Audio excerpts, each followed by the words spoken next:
अत्यंत दुर्दैवी घटना आहे। या देशातला तमाम बहुजन वर्ग नव्या मुंबईतल्या परिसरामध्ये अत्यंत काबाड कष्टाने इथे राहतो।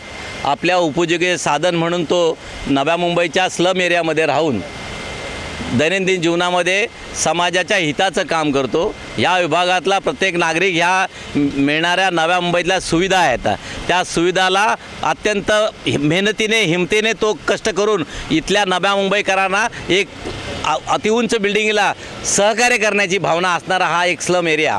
या स्लम एरियाचं दुर्दैवी घटना आहे की त्या एरियात राहणारा जो गोरगरीब गरजू माणूस आहे ज्यांनी या नवी मुंबईला उभारी देण्यामध्ये सिंहाचा वाटा दिलेला आहे आणि अशा लोकांच्या सुखसुविधासाठी आमचे मित्र सुरेश कुलकर्णी यांनी अत्यंत चांगला पायंडा घेतला की ज्यांनी या लोकांनी त्यांना ते प्रतिनिधित्व दिलेलं आहे त्यांची मागणी घेऊन ते स्वतः उपोषणाला बसलेले आहेत। याच्या विरुद्ध मुंबईमध्ये वेगळी पद्धत आहे।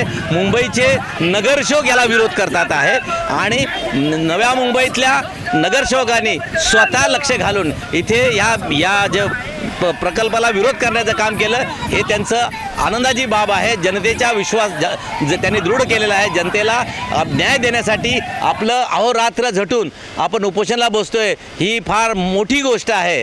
सुरेशसारखा एक तडफदार नेता या नव्या मुंबईमध्ये अत्यंत कुशल आणि चांगल्या कष्टाने उभा राहिलेला नेता आहे आणि त्या नेत्याने गोरगरिबाच्या कष्टकरी समाजासाठी जे आंदोलन उभं केलेलं आहे हे अत्यंत माणसाला प्रशासनाला हे लाजवण्यासारखं आहे। प्रशासनाने इथं त्वरित जर लक्ष न केलं तर अख्ख्या नवी मुंबईतील बहुजन समाजातल्या वर्गातील लोक या आंदोलनात सहभागी होतील। रिपब्लिकन पक्षाच्या वतीनं मी नवी मुंबईच्या या आंदोलनाला पाठिंबा जाहीर करतोय।